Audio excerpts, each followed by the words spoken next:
ஒரு முறை முத்தமிழறிஞர் கலைஞர் ஐயா அவர்கள் முதலமைச்சராக இருந்தபோது ஒரு போட்டிக்கு நடுவராக அழைத்திருக்கிறார்கள். சிறப்புரை ஆற்ற வேண்டும், கால்பந்து போட்டி. அப்போ கால்பந்து போட்டியில் 2 அணியும் ஒரே மாதிரியான புள்ளிகளை பெற்று விட்டார்கள். இதற்கு பின்னால் பரிசுகளை கொடுத்து விட்டு நம்முடைய கலைஞர் ஐயா அவர்கள் ஒரு வாழ்த்துரை வழங்க வேண்டும். அப்போ அந்த போட்டி நடத்தக்கூடிய அந்த ஒருங்கிணைப்பாளர்கள் சொல்கிறார்கள், நாணயம் போட்டு பார்க்கலாமா என்று. டாஸ் போட்டு பார்ப்பாங்கல்ல, அந்த மாதிரி போட்டு பார்க்கலான்னு. கலைஞர் ஐயா கொஞ்சம் சிரித்து கொண்டு சரி செய்யுங்கள் என்று சொல்லிவிட்டார். அப்போ ஒரு அணி யாராவது தலை கேட்க வேண்டும், இன்னொரு அணி பூ கேட்க வேண்டும், அப்படி கேட்கிறார்கள். அந்த நாணயம் சுழற்றி போடும்போது பூ கேட்ட அந்த அணி வெற்றி பெற்றதாக அறிவிக்கப்பட்டது.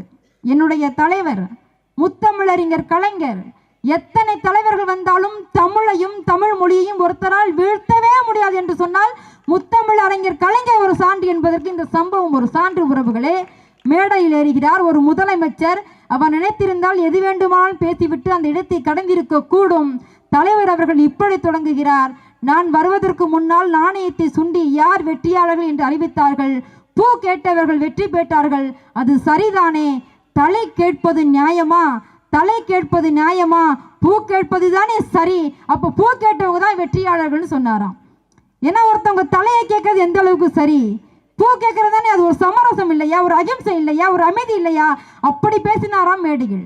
இது இவருக்கு மட்டும்தானா? அதற்கு பின்னால் வந்த நம்முடைய தளபதி அவர்கள், இப்ப இருக்கக்கூடிய நம்முடைய அன்பிற்கினி அண்ணன் இளம் சூரியனாக இருக்கக்கூடிய உதயநிதி ஸ்டாலின் அவர்கள், இவர்கள் பேசும்போதெல்லாம் நீங்க பாருங்க, நான் ஒரு முதலமைச்சர் வீட்டில் வந்த பிள்ளை என்றோ, நான் ஒரு மிகப்பெரிய அரசியல்வாதி என்றோ ஒரு துளி கூட அவர்களின் முகத்தில் தெரியாது.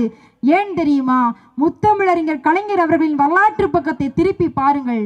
நான் கனைகோடி கிராமத்தில் கடினப்பட்ட குடும்பத்தில் பிறந்தவன் என்றுதான் தன்னுடைய உரைகளை புத்தகங்களை எழுதியிருப்பார். 2 பசுமாடுகளை வைத்திருக்கக்கூடிய ஒரு உரிமையாளர் 2 பசுமாடுகளையும் தானே வைத்துக்கொண்டு அந்த பாலையும் வைத்துக் கொண்டால் அது ஜனநாயகம். 2 பசுமாடுகளை வைத்திருக்கக்கூடிய உரிமையாளர் மாடை நன்னிடம் வைத்துக்கொண்டு இன்னொரு மாட்டை இல்லாத ஒரு ஏழைக்கு கொடுத்து உதவினால் அது சோசலிசம். 2 பசுமாடுகளை வைத்திருக்கக்கூடிய உரிமையாளர் ஒரு பசுமாடை தான் வைத்துக்கொண்டு இன்னொரு பசுமாடை விற்று ஒரு காளை மாடு வாங்கி இனப்பெருக்கத்தை பெருக்கி ஒரு பால் பண்ணையை உருவாக்கி வேலைக்கு வேலையாட்களை அமைத்தினால் அது முதலாளித்துவம். 2 பசுமாடுகளை வைத்திருக்கக்கூடிய உரிமையாளர் பசுமாடுகளை அரசாங்கத்திடம் கொடுத்துக்கொண்டு பாலை மட்டும் பெற்றால் அது கம்யூனிசம். ஆடுற மாட்டை ஆடி கறக்கணும், பாடுற மாட்டை பாடி கறக்கணும், இல்லாதவர்களுக்கு எதை கொடுக்க வேண்டும், எங்கு எப்போது எந்த நேரத்தில் கொடுக்க வேண்டும், வேடி தேடி இல்லம் தோறும் வீடும் தோறும் நாள் முதல்வன் திட்டத்தின் மூலமாக இந்த நொடி வரைக்கும் ஓடி ஓடி உழைக்கிறது என்று சொன்னால் அதுதான் ஸ்டாலினிசம், ஸ்டாலினிசம், ஸ்டாலினிசம். நான் சமீபத்தில் ஒரு காணொளி பார்த்து அதிர்ந்து போனேன். நிறைய நம்முடைய தொண்டர்கள் கொடுத்த அந்த வீடியோலாம் பார்க்கும்போது, இதற்கு முன்னால் ஆட்சியில் இருக்கும்போது முதலமைச்சர் இறந்து விட்டார், ஆட்சியை நினைச்சுதான் முடிஞ்சா நம்முடைய தளபதி ஆட்சியை காத்துட்டு இவர் ஈஸியா நாற்காலிக்கு வந்திருக்கலாம். ஆனா அவர் அப்ப சொல்லியிருக்காரு, அடுத்தவனை கவிழ்த்து விட்டு எங்களுக்கு நாற்காலி வேண்டாம், அண்ணாவையும் கலைஞரையும் எங்கள் நெஞ்சத்தில் ஏந்தி நிற்கிறோம், மக்களை நேருக்கு நேர சந்தித்து அபார வெற்றி பெறுவோம் என்று சொன்னார். ஏன் இந்த இடத்துல பதிவு செய்யறேன் தெரியுமா? அமைச்சர் அவர்கள் வேற எந்த ஊருக்கு கூப்பிட்டுருந்தா கூட பரவாயில்ல, இது நம்முடைய முதலமைச்சரோட ஊர். தமிழ்நாட்டினுடைய மனதிலெல்லாம் முதலமைச்சர் மனதிலெல்லாம் நாங்க இருக்கோம் அப்படின்னா இந்த கொளத்தூர் தானே அவருடைய மனதில் உளத்தூராக இருக்கிறது. அந்த பண்பு, அந்த பாசம். இன்னொரு செய்தியுமே நான் கேள்விப்பட்டேன், எனக்கு ரொம்ப ஆச்சரியமா இருந்தது. சும்மா ஒரு டியூப் லைட் கொடுத்தா, ஒரு மின் விளக்கு கொடுத்தா, ஒரு பேனா கொடுத்தா, ஒரு பென்சில் கொடுத்தா உவயம் அப்படின்னு குடும்பத்தில் இருக்க அத்தனை பாட்டேன் பூட்டேன் தாத்தா அப்பா அம்மா பிறக்கிற குழந்தை வரைக்கும் பேரை போட்டு கொடுத்து அந்த விளக்கே தெரியாத அளவுக்கு பண்ணுவாங்க. முதலமைச்சராக நம் தளபதி அமர்ந்த பிறகு இலவசமாக புத்தகங்கள் அந்த நோட்டி பண்ணலாம் கொடுக்கும்போது முன்னாள் ஆட்சியில் இருந்தவங்களுடைய படம் இருக்கு, அதை எடுத்து பிரித்து ஒட்டணும்னா கோடியில செலவாகும் என்று நம்முடைய குழு சொல்கிறது. சற்று கூட யோசிக்கலங்க. ஏன் போட்டோ இல்லைனாலும் பரவாயில்ல, அந்த போட்டோ பிச்சுட்டு ஒட்டுறதுக்கு நீ கோடியில செலவு பண்றதுக்கு என் பிள்ளைக்கு வேற ஏதாவது நலத்திட்டம் கொடுப்பேன்னு சொன்னாராம். இந்த மனசு யாருக்குங்க வேணும்? நம்முடைய முதல்வர் அவர்கள் முதலமைச்சராக பொறுப்பேற்ற பிறகு திராவிட முன்னேற்ற கழகம் தமிழ்நாட்டில் ஆட்சி பிடிப்பை வந்த பிறகு மக்கள் எல்லோரும் நாங்கள் பாதுகாப்பாக மகிழ்ச்சியாக இருக்க போகிறோம் என்று கூக்குரல் கொடுத்ததை போல, பள்ளி வகுப்பறையும் தாயின் கருவறையும் மகிழ்வடைந்ததை போல இன்று தமிழ்நாடு முழுவதும் இருக்க கோயிலின் கருவறைகள் அத்தனை உள்ள சாமிகளும் கையெடுத்து கும்பிடுகிறது. இத்தனை நாட்களாக மூடப்பட்ட அத்தனை கோவில்களையும் திறந்து எத்தனை கோவில்களின் குடமுழுக்கை தன்னுடைய பதவி காலத்தில் செய்திருக்கிறார் அமைச்சர் அவர்கள். மனித நேய பண்பாளர், மனிதநேய மிக்கவர், தமிழக முதல்வர் குறித்து உங்கள் முன்னாடி பேச போறேன். தமிழ்நாட்டில் எத்தனையோ முதலமைச்சர்கள் வந்துவிட்டார்கள், எத்தனையோ தலைவர்கள் இன்னும் இந்த மண்ணில் இருக்கிறார்கள். அவர்களுக்கெல்லாம் இல்லாத ஒரு சிறப்பு எங்கள் அப்பா என்று இன்னைக்கு வீட்டில் இருக்கக்கூடிய எல்லா பிள்ளைகளும் சொல்கிறார்கள் என்று சொன்னால் அவர் வகுத்த திட்டங்களும் சட்டங்களும். எத்தனை ஏளனங்கள், எத்தனை விமர்சனங்கள், எத்தனை கேள்வி கணைகள், எதற்கும் அஞ்சாது எது நேரிடும் விடப்பட மாட்டோம் என்று வீறு நடைபோட்டு சட்டங்களையும் திட்டங்களையும் இந்த நொடி வரைக்கும் வகுத்து கொண்டிருக்கிறாரே தமிழக முதல்வர் தானே தளபதி திரு மு.க. ஸ்டாலின் அவர்கள். வேறு என்ன வேண்டும்? அரங்கத்தில் ஒரு 10 ஆண்டுகளுக்கு முன்னாடி ஆண்கள் கூட்டம் அதிகமாக இருக்கும், பெண்கள் அங்கொன்றும் இங்கொன்றுமாக வருவார்கள். சமீப காலமாக செல்கின்ற கூட்டமெல்லாம் பார்க்கிறேன், ஆண்களுக்கு நிகராக பெண்கள் வரிசை வரிசையாக தாரை தாரையாக அமர்ந்து கூட்டங்களை பார்க்கிறார்கள் என்று சொன்னால் எங்கள் ஆட்சி அப்படிப்பட்ட ஆட்சி இல்லையா? நிறைய திட்டங்கள், முதல்வரின் திட்டங்களை இந்த ஐயா அவர்கள் நடத்திய நிகழ்வு நிறைய நபர்கள் பட்டியலிட்டிருப்பார்கள். ஒரு பெண்ணாக, ஏன்னா ஒரு நாடு சிறந்த நாடா நல்ல நாடா என்பது அந்த நாட்டில் பெண்கள் எப்படி பதிக்கப்படுகிறார்கள் என்பதில் தான் இருக்கிறது. நான் அப்படியே என்னுடைய உரையை தொடங்குகின்றேன். என்னுடைய சொந்த ஊர் புதுக்கோட்டை மாவட்டத்தில் மாத்தூர் என்கின்ற கிராமத்தில் பிறந்த பெண். எங்க அப்பா என்ன வேலை பார்ப்பாங்கன்னு நினைக்கிறீங்க? பெரிய தொழிலதிபர் இல்லை பெரிய கட்சியில் ஒரு பொறுப்பு எதுவும் கிடையாது. எங்கள் அப்பா ஆடு மேய்க்கிற வேலையை பார்க்கிறார், என் அம்மா தின கூலி வேலையை பார்க்கிறார். இதை ஏன் உங்களிடத்தில் சொல்கிறேன் என்று சொன்னால், ஆடு மேய்ப்பவரின் மகள் மேடை ஏறி பேச முடியுமா, கல்லூரிக்கு செல்ல முடியுமா, இலவசமாக பயணிக்க முடியுமா என்று ஏங்கிக் கொண்டிருந்த கடைகோடி மக்களுக்கெல்லாம் நாங்கள் இருக்கிறோம், உங்கள் பிள்ளையை அனுப்புங்கள் என்று இவர்களை போன்றோர் மேடை போட்டு வரவேற்கிறார்கள் இல்லையா? அந்த உற்சாகம்தான் இந்த பெண் பிள்ளைகளுக்கு தேவை. இலவச பேருந்து, மகளிருக்கு ஏன் இலவச பேருந்து வழங்கினீர்கள், ஆண்களுக்கும் கொடுக்க வேண்டியது தானே என்று பல கிண்டல்களும் கேலிகளும் வந்தது. இலவச பேருந்து என்று சாதாரணமாக கடப்பவர்களே, சாதாரணமாக நினைப்பவர்களே, எங்க ஊர் மாத்தூர்லேருந்து புதுக்கோட்டைக்கு போறதுக்கு 10 ரூபா, வர்றதுக்கு 10 ரூபா, 20 ரூபா. ஒரு நாளைக்கு 20 ரூபாய் என்றால் ஒரு மாதத்திற்கு 600 ரூபாய். ஒரு மாதத்திற்கு 600 ரூபாய் என்றால் ஒரு வருடத்திற்கு 7300 ரூபாய். 10 ஆண்டுகளுக்கு 73,000 ரூபாய் ஒரு பெண்ணால் சேமிக்க முடிகிறது என்று சொன்னால் அது எப்படி இலவச பேருந்து தானே என்று உங்களால் பேச முடியும்? எத்தனை பிள்ளைகள் இந்த திராவிட மாடல் என்ற வார்த்தையில் உங்கள் எல்லோருக்கும் உறுத்துகிறதே. திராவிட மாடல் என்ன செய்தது? ஏன் இந்த தலைவருக்கு இத்தனை பேர் விழாக்கள் கொண்டாட வேண்டும் என்று கேட்டால் நான் சொல்கின்றேன், கடைகோடி ஒரு கிராமத்திலிருந்து வந்த பெண்ணால் உங்கள் முன்னால் கர்வத்தோடு சொல்கின்றேன், பல லட்சக்கணக்கான பெண்களின் மனதில் இருக்க வெளிப்பாட்டை சொல்கின்றேன். இன்றைக்கு 10 பாத்திரம் தேய்க்கக்கூடிய அம்மாவின் பிள்ளை இன்னைக்கு பத்திரப்பதிவு அலுவலகத்தில் ஒரு அதிகாரியாக பணியாற்றுகிறார் என்று சொன்னால், ஏர் ஓட்டுகின்ற ஒரு உழவனின் மகன் இன்னைக்கு எழில் நீதிபதியாக இருக்கிறார் என்று சொன்னால், கல் உடைப்பவரின் மகன் என்ன செய்ய முடியும்? அவனால் கலெக்டராக முடியும் என்பதை இந்த திராவிட மாடல் அரசு நிரூபித்து காட்டியிருக்கிறது என்று சொன்னால் சொல்லிக்கொண்டே போகலாம். தூய்மை பணியாளர்கள், ஒரு தூய்மை பணியாளரின் பிள்ளை இன்னைக்கு ஒரு மிகப்பெரிய பொறுப்பில் உயர் அதிகாரியாக இருக்கிறார் என்று சொன்னால் நாங்கள் எல்லாம் கல்லூரிக்கு போக முடியாதா? காலங்காலத்துக்கு முதலாளிகளுக்கு அடிமையாக தான் இருக்க முடியுமா? ராசானை அழுத அந்த அம்மாக்கள் அப்பாக்களின் குரல்கள் இந்த திராவிட மாடல் அரசியலில் எத்தனை பட்டதாரிகளை உருவாக்கியிருக்கிறது என்று தெரியுமா? கல்லூரி படிக்கக்கூடிய மாணவர்களுக்கு மாதம் 1000 ரூபாய் என்பது எவ்வளவு பெரிய ஊக்கத்தொகை தெரியுமா? வீட்டில் இருக்கக்கூடிய பெண்களை பொதுவாக உங்க வீட்டு அம்மா என்ன செய்யறாங்கன்னு கேட்டா என்ன சொல்லுவோம்? சும்மா இருக்கா என்பது வழக்கம்.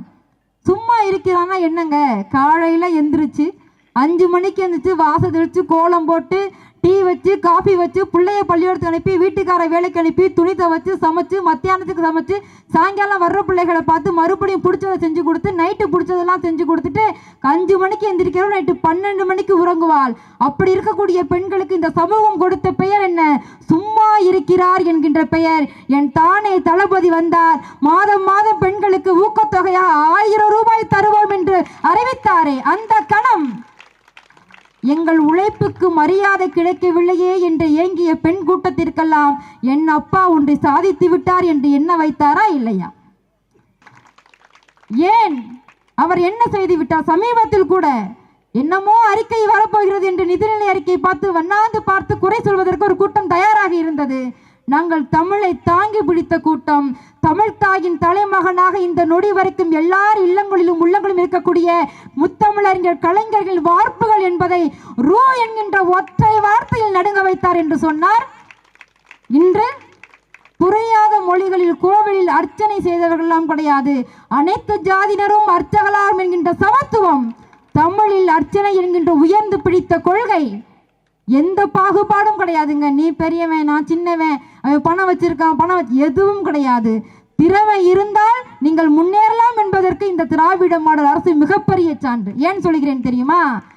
பொன் துகில் அணிவிப்பதை புரியும்படி சொல்ல வேண்டும் என்றால், பொன்னாடை அணிவிப்பதை தவிர்த்து விட்டு அன்பளிப்பாக புத்தகங்களை கொடுங்கள் என்று அறிவார்ந்த சமூகத்தை உருவாக்க வேண்டும் என்று நினைத்தவர் இந்த முதலமைச்சர்.